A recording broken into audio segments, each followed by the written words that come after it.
Hey everybody, it's good to see you. Seriously, you still in your pajamas? Come on, wake up. Let's go. Let's do this. First lesson. It's on volume. I'll tell you, I've been doing volume for 2 weeks, but most of you haven't been with us on it. So if you've been doing it, this will be review for you. And even some of you doing it weren't quite doing it right. So let's tighten the screws a little bit and nail down this volume thing. Okay, who can tell me today's target skill? Yes, you. Go ahead. Great. I can use a formula to calculate volume. You have to use the formula. Okay? I'll be grading this sheet. If you don't use the formula, slash. There goes a point.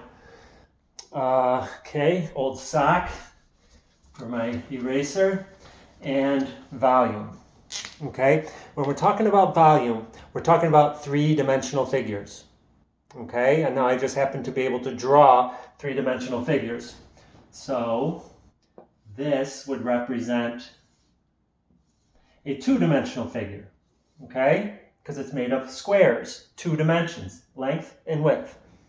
1 dimension would be just a line, okay? If you measure your height, that's 1 dimension. I'm 6 feet tall, but we don't talk about how wide I am. That's not polite to talk about a gentleman's width. So we have length and width here, and we add that third dimension. Go back like this. Now it has length, width, and height. Okay, when I see your calculations for length, width, and height, I want to see the formula. Volume equals length times width times height. Mia, come! What are you barking at? Stop that, okay? Be a good girl. So length, we'll go this way. Okay, 3 dimensions. On the paper, it's going to be these 3 directions. 1 across, 1 up and down, and 1 diagonal. Those are the 3 dimensions we need to look at. So across, I'm going to call that length. Count the boxes. 1, 1, 2, 3. Width, going back, also 1, 2, 3. And then height. And I can take the height anywhere. I could take it here, 1, 2. I could take it here, 1, 2, 1, 2. Okay? I'll draw it over here because I got space. That's the height. So when I say volume is length times width times height, I go volume equals length 3 times width 3 times height 2. Length times width times height. Now, I'm going to calculate this in 2 steps. Okay? So I'm going to say volume equals, I'll take the 3 times 3 is 9, put those together, and I still have my times 2. Now volume equals 18, and I'll give it, let's say we're talking centimeters. We'd say centimeters cubed. That means this figure can be filled with 18 cubes that are each 1 centimeter by 1 centimeter by 1 centimeter. Okay, that's important because one of your questions on the worksheet asks you, what does it mean?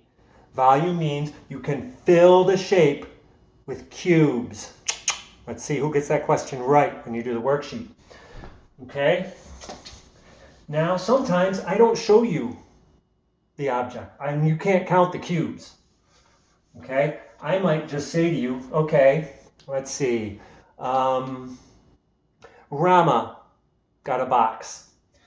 And that box had a length of 10 inches, a width of 6 inches, and a height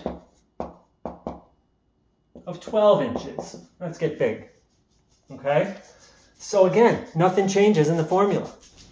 Volume is still length times width times height. And I want to see that. And now it's actually easier without the cubes. I don't need to count anything. It tells me the length is 10 times the width 6 times the height 12. So again, I'll do these 2 first. 60 times 12. Now I might need to do a little calculating. Double digit times double digit. So let's see. 12 times 60. 0, 0. 0 the hero. 2 carry the 1. 6 times 1 and 1 is 7. 720. Okay, so the numbers can get pretty big because we're multiplying. We said inches this time. Inches cubed.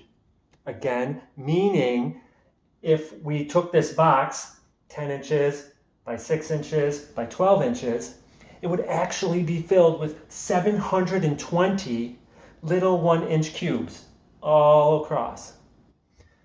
Honestly, the bottom of it would be 60 cubes in the bottom layer, and then we would have 12 layers of 60. So you could see how it could add up very quickly.